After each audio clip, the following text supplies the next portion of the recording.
foresters with a mission to reform public forestry. Impatient with mainstream conservation's lethargy and compromise, he continues to illuminate politically unpopular but vital issues like industrial forest liquidation, rampant log exports, and timber tax subsidies, and is a chief petitioner for the Protect Lane County Watersheds Initiative. We are really fortunate to have Roy Kuhne with us tonight. So welcome, Roy.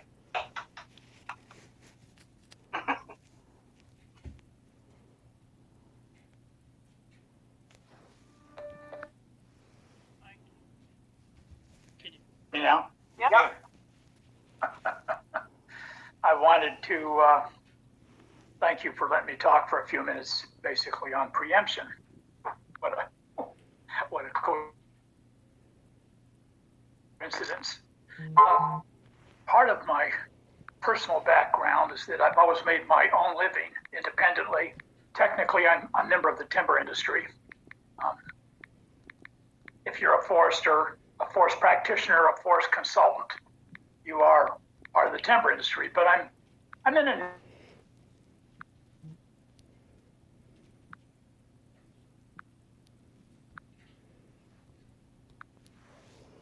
and I'm free to speak. So what I'm going to say tonight is based on my recognition of the Lane County Watershed Bill of Rights, which to me is an opportunity to raise our vision and to raise the public's vision. Most of what the public hears is just rational. It's just based on what I call rational conservation. It's not based on what I call visionary conservation. And when we make the case that water and the watersheds are living entities and that they should be afforded rights, I'm looking at that as an opportunity to raise vision. I don't really think we're going to get a massive vote. I don't think they'd ever let us vote on something like that. For just getting a vote on 15,000 plus signatures that were collected by the anti-herbicide campaign. But I do think it's important to quote several people that without a vision, the people lose hope. Without a vision, the people perish. That was a saying long ago of George Washington Carver, that without a vision, there is no hope. I think that's important as we launch forward to recognize that, and that could be a major victory for us in a more spiritual sense, raising the vision, raising people's awareness of a watershed and that it is a living being. So having said that, I talk about the first level of preemption, and it's interesting. It's not really preemption, but it's left out. It's something which is left out of public discussion. In Oregon, we the people own the water. Oregon's water, all of it, is owned by we all. Now, how does that relate? Well, if you buy yourself a 20-acre plot and you go out to install your cannabis farm and you realize that you have to have a commercial water source, and you go to punch a well, a commercial well, into your land, which is what they're going to require, not going to be able to do it with a domestic well, they're going to regulate, possibly even tell you you can't put a commercial well on your property. If the well area around you, if the well logs around you are dry, they may tell you, sorry. Well, what does that mean? It just means that the state preemptively controls the water. So if you're practicing industrial logging and you log a stream shed up on the Mackenzie somewhere, which is happening right now, and you strip the riparians out, which they're being allowed to do right now because it's fire salvage, it's economically, quote, efficient. The state does nothing about that. They don't pay any attention to that like they do to somebody drilling a commercial well and threatening neighbors' water supply. That just goes unnoticed. That just goes unspoken. Nobody thinks about, hey, that's our water up there. Hey, those riparians that you're mowing down that are going to turn into hot little deserts next year, that's our water. But the state controls the water. So I thought of that as we were listening to the preemption video. And then secondly, the very nature of the Forest Practice Act is preemptive. The act was not created in the early 70s by conservation groups. The act was sponsored and initially created by the timber industry. And it was very simple. By creating a set of regulations and by keeping their activities within that set of regulations, A, they don't have to let citizens make rules. They can put a preemptive clause into that set of regulations which prevents we the people from making any forestry rules. And B, the worst part of it perhaps is that in practice, they can pretty much do what they want. They can log a slope that's too steep. It can come unglued in a rain on snow event. It can kill people from 3 families, and they can get away with it because it was signed off by a state forester. The exemption on that over steep ground was allowed. So that logging company, Champion, was performing within the Forest Practice Act. So they didn't get any heat. Eventually, the people that got sued were not the people that did the logging. They were just a related operation. But that's an example of how the Forest Practice Act, even in its worst moments, defends logging in Oregon. And it's an example because afterwards, of course, a lot of us got together and tried to restrict earthquake-prone soils and tried to restrict over steep ground, and nothing happened. We were just basically dismissed. So I see the Forest Practice Act in its actual practice being highly preemptive. I have lots of examples, and I had one more thing I wanted to mention here. I checked my notes.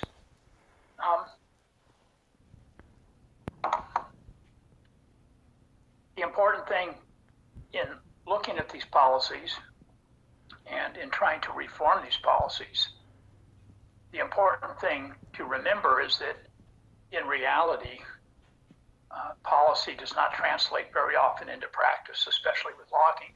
So you can have a set of rules or a set of policies, and that doesn't mean that they're going to get followed, and that doesn't mean that when you go out on the ground and look at that work, that it's going to be within those policies. A lot of times it isn't. But hey, a lot of that goes on up inside lock gates. Even now, to get up into the Mackenzie and to get up into that Mill Creek country and up into those headwaters, you're operating with gates, and you're operating with guards or people at some of those gates right now to facilitate the flow of log traffic coming out of them. So it's a tough one. It's a tough nut to crack because water in Lane County comes almost exclusively from our forest. 95% of our county is forested.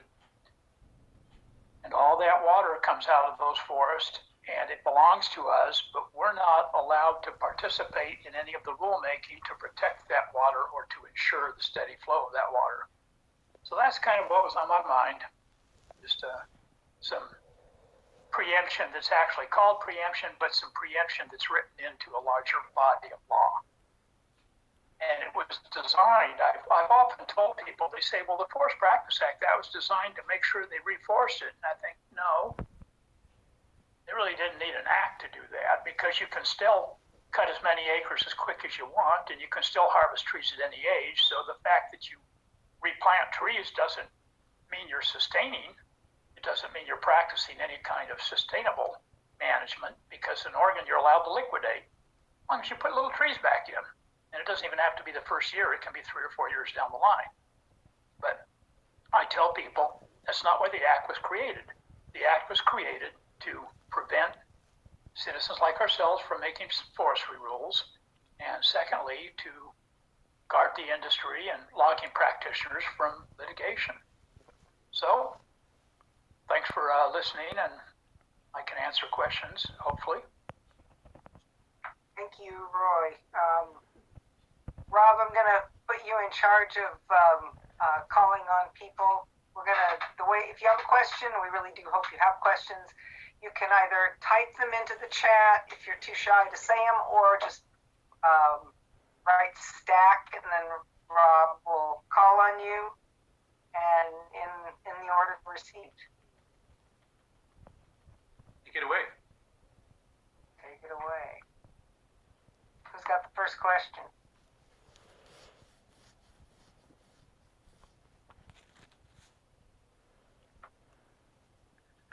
Policy question. Cool. Go ahead, Stuart. Okay. Thanks. So, Roy, thanks for your summation of what we're up against in controlling the safety of our own water. I'm curious, as I'm kind of a newcomer to this topic, I've learned that Oregon is an outlier in terms of actually, that's not the route I wanted to go. I wanted to talk about this year with State Bill 1602, there was a compromise between environmental groups and logging interests where they seem to have hashed out at the governor's office a habitat restoration plan or a habitat conservation plan, an HCP. What is your outlook on the scope of that, if it is a compromise that leads us dangerously close to just benefiting industry more, or if it actually progresses things and brings Oregon up to more standards in line with neighboring states? Roy, do you want to take that? Yeah, House Bill 1602 was a quickly passed. I noticed in tonight's video how she talked about preemptive regulations passing in 3 or 4 days, both sides, Republicans and Democrats, everybody just getting aboard and getting that baby done. That's the way 1602 went. It was quickly and easily passed because in reality, it preempts a great number of Oregon's conservation groups from working on any further initiatives, which is probably the only chance Oregon's really got to change anything in terms of aerial herbicides. The 1602 and the memorandum of understanding that preceded it were, in my opinion, almost direct results, since it was the industry that got the ball rolling, of the victory in Lincoln County at the ballot box over aerial spraying. They, for 2 years and 4 months, there were no helicopters aerial spraying, at least not any that anybody caught in Lincoln County. And I wrote the statement in the voters pamphlet, and I've read what I wrote many times in many different ways, and that is simply that, hey, there's lots of other ways to control vegetation besides spraying with a helicopter. So, the point being that 1602 is not only a compromise, which is unlikely to have any real results, because a lot of it will just be policy. A lot of it, people will say, hey, we won, or wow, we made a big victory on that. We got this rule or that rule or this policy or that policy. And almost immediately, it'll be either ignored or it'll just be watered down in practice. I could write a long paper on all the examples where that's happened. So I don't see the habitat conservation areas amounting really to much more than what they've done now. They end up raiding them. Something happens, like a fire, and they go right through and salvage them. So they're not, by a long shot, areas that are not ever going to be entered or beat up or logged. It's just that that's how they're presented. So again, it's the presentation, it's the veneer, it's how they plastic coated. Right back, tonight's video just hit almost every bell in my panel. I thought, well, there it is. So that's where I see it. I see it as ineffective. I see it as a terrible giveaway. I'm angered by it. I feel betrayed by it. I would like to defund all the envirocrats, the funded environmental organizations that join that. I would love to just be able to spread the word to people and tell them, don't give them a nickel. They sold us out. I see it as a sellout. I know it's a hard way to see it, but people have to remember, I'm a forest practitioner. I drive a lot of miles out in the woods. I see a lot. And over years and years, I've seen a lot. So I can just about guarantee everybody listening tonight that none of that will amount to anything really relevant. There will be no real relevant change on the ground. Thanks, Roy. Anybody else from Freedom from Aerial Herbicides want to add anything to that on the memorandum of understanding and the so-called compromise? Okay. I know. Okay, I'll move on. I know Mark was raising his hand. Mark, if you have a brief question. Jimmy had his hand up about that. Okay. Also. Okay. I'll go to Mark and then Jimmy. Hey, I think I'm unmuted. Two things. One, the deal with the foundation-funded environmental groups and the timber companies. That was about the worst environmental sellout that I've heard of in a third of a century of backing these sort of capitulations. It's worth reading the whole thing. It basically bans any effort to try to stop aerial spraying. As an adjacent landowner, I could be penalized financially for objecting, which is especially outrageous. Habitat conservation plans are just a piece of paper. They don't really impact anything out in the field. But the biggest outrage is I haven't seen any coherent response anywhere, not even in this group, from challenging use. Aaron had a letter in the weekly. I've had 2 letters. Maybe some other people have had a letter or 2. But granted, this happened just at the start of the pandemic, so people have been distracted. But I have a question for all of you. You know, complaining on a Zoom call is nice, but where is the effort to do public education that Beyond Toxic said we have no problem with aerial spraying through the year 2027? And the other question I have is, reading this ballot measure, it's just sort of a super diehard activist fantasy. I mean, Section E almost thinks it's guaranteed to lose and lose badly. Why can't we just get a ballot measure that says no aerial spraying statewide and move on to something more philosophical? We could probably pass a statewide ballot measure. We could kill off people who are tired of being poisoned of patrons' permissions. I mean, we've had this discussion for years, and we're no closer to banning any of this. Okay, thanks, Mark. I want to give more people chances to ask questions of our speaker too. Jimmy, go ahead. Okay. Yes. Earlier it was when you were. Is there a way for any of this to be addressed before you sweep it under the rug and go to somebody else? Well, it seemed like you were making a statement, but not a question. I had 2 questions. One is, why is your group not discussing in public the memo of understanding and asking these groups to be accountable for what they did? And the other is, why can't we just do a statewide ballot measure that says no more spraying, period, and then move on to legal philosophy if you want to do that? Mark, I will say that we have addressed that, and we have come out against the MOU. We, as Community Rights Lane County, has come out against the MOU publicly. And our choice not to infight with people at this point, that's our choice, and that's not really what tonight's about. But you and I can talk later if you'd like. Well, nobody knows about this. Well, that's. I would love to talk to you. I'd like to talk to you later, but I think it's not really fair to hijack the meeting on something that's,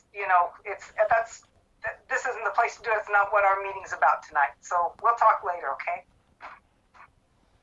Rob, you want to? Yeah. Go ahead, Jimmy. Okay, and Roy's introduction brought up Lane County Watersheds Initiative Bill of Rights, and is anything posted to any website or where? And has something been presented to the county on this? I'm not aware of this. Could you fill me in or on where I can find out more? Roy, do you want to take that, or want me to give a little update there? I think Rob might want to take that.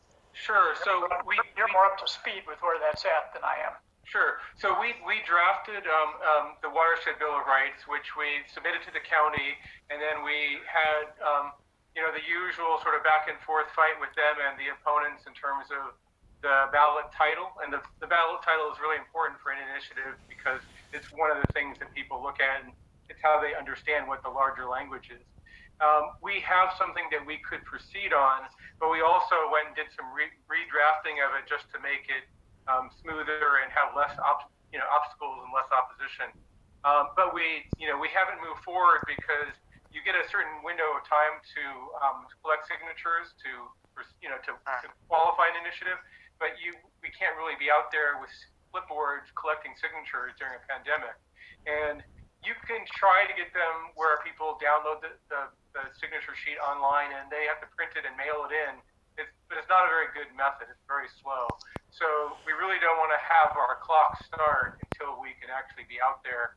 And so it's kind of on hold. Okay. Okay.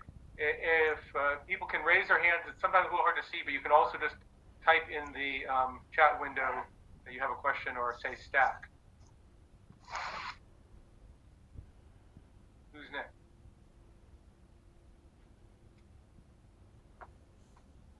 Kimberly, did you have your hand up a little earlier? Did you have something you wanted to bring up?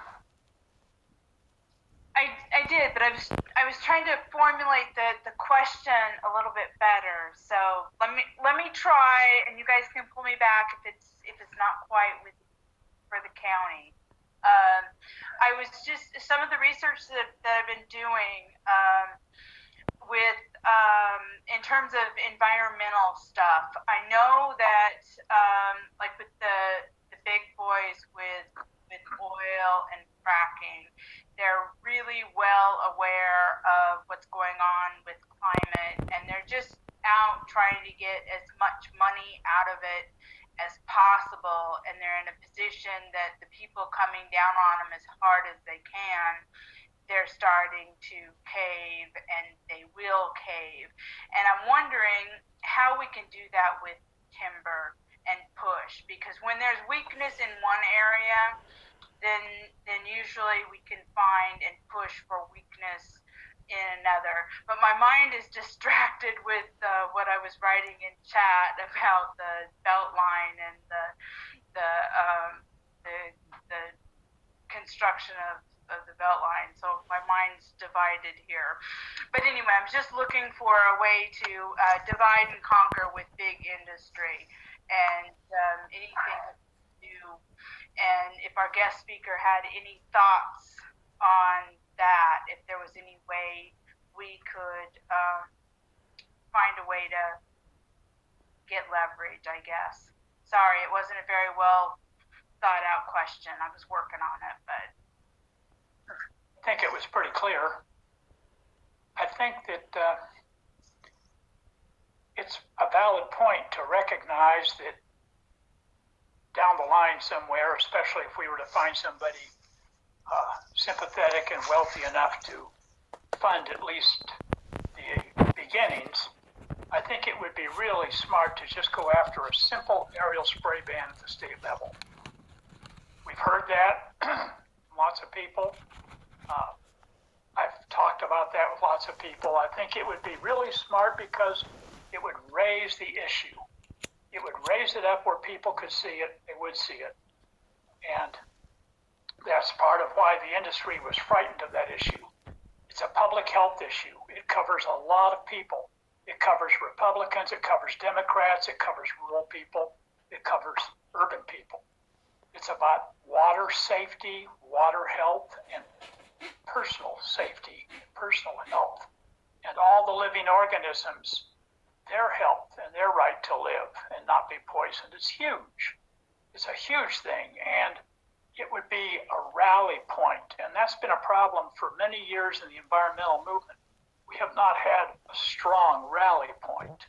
So the mainstream environmental movement is not really a community. They're a collection of fiefdoms, and each one goes after their funding, and each one does what their funding tells them to do.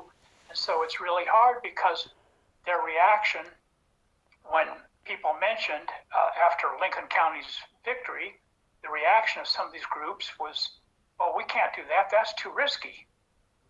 We need to have a win."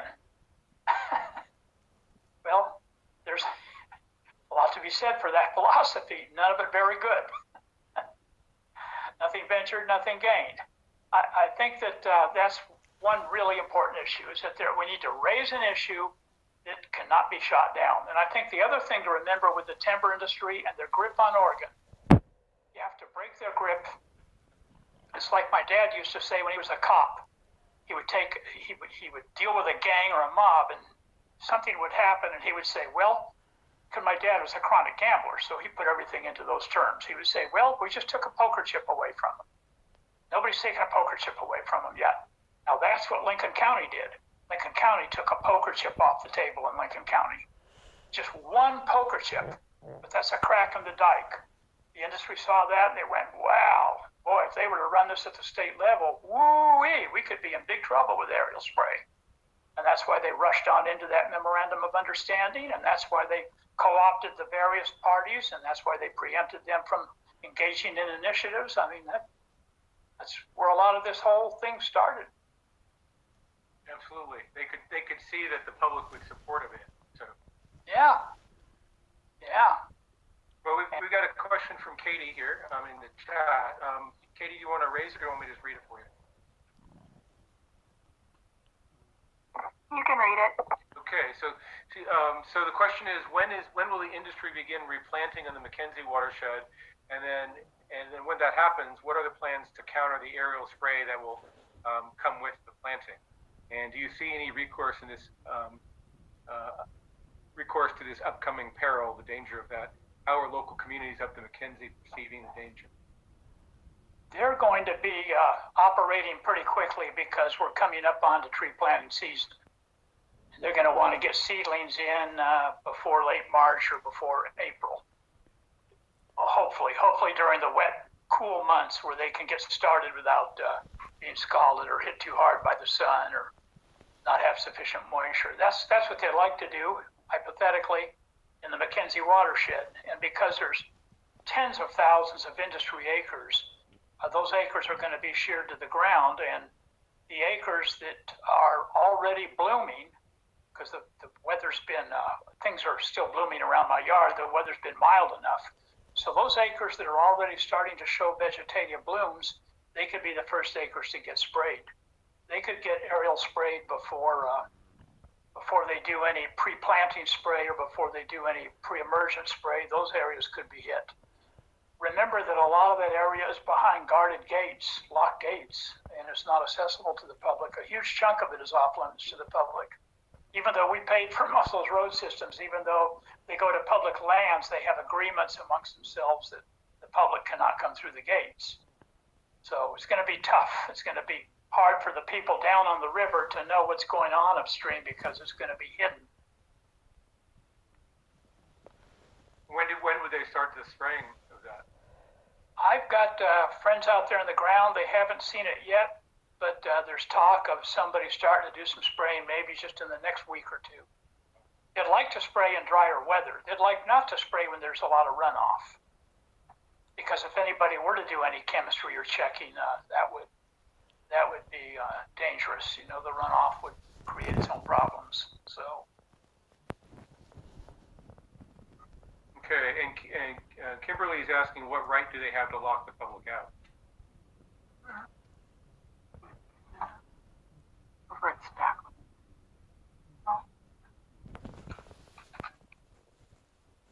Anybody have thoughts on that? On if they're public roads, are they through private land? Oh, for road access, Rob? Yeah. It's tough up to Mackenzie. A little bit of Quartz Creek is open until you get up into the upper drainage, and then a lot of that's gated. You can come in from the north, from the Calapooya side, and there's some areas that you can come into. you can come in from the Forest Service, but it's a long circuitous route, and it will bring you up into some of the very upper reaches of the Gate Creek drainage, which was heavily hit. But it's tough to get to, and the roads may not be that open. You know, the roads may have, all it takes is a couple of down trees. So it's gonna be tough to get access. I think that really you're going to get the best views like the Oregonian guy did. You know, get in a helicopter and get your camera. Okay. It'll be tough to get up there on wheels. Okay, and just following up with, we'll finish up with Kimberly's question, and we have a couple others waiting. So the roads were constructed publicly, but is it on private land? Is that how they're allowed to lock the gates? Yeah. Okay. Sometimes the construction is shared. Sometimes the BLM gets permission from the industry to build roads through and gives industry the right to use those roads. BLM roads are built pretty expensively. They're not cheap, especially in steeper, rougher country. Those roads are built for big dollars. And the end result is that the industry benefits from the public road work, but if it deals with their lands or their lands suffer any harm or people dumping trash or whatever, then they see that as an excuse to get those roads off, and they've done that. I mean, in the 45 years that I've driven around on back roads, it's amazing how many roads have been closed off. 45 years ago, I could drive almost every watershed without having to have a pile of keys. Okay, we got two questions, one from Rio, one from David or D. The first one from Rio is, when they say forest thinning helps to prevent forest fires, are they talking about clear cuts? Forest health thinning? Yeah. Well, I remember in 2010 when the same big groups that joined the MOU were promoting east side logging to make the forest healthy again. And I can remember a public meeting at the law conference where Andy Kerr stood up and said, the forest is sick, we need to bring it back to health. And I jumped up and I said, what, by logging it? I mean, this is one of the greatest sales jobs in the Pacific Northwest, that logging makes forests healthier. And I will say this, there are a few times, and I can, with all the logging I've seen to promote forest health, hundreds of operations, I can boil it down to about a dozen where there was actually either a benign situation or where the logging, because of the nature of the issue, might have actually been helpful. One I was involved with. But for the most part, forest thinning is just an excuse to get the timber, and it's accelerated in the Sayus law. They're going into older stands and they're thinning them harder, so it's a volume grab. It's not about health. It has nothing to do with health. Okay. David or D, I'm not sure which of you was wanting to ask a question. Yeah, I was just going to bring up, we went up to McKenzie about 5 days ago and saw the most number of log trucks ever seen on that highway.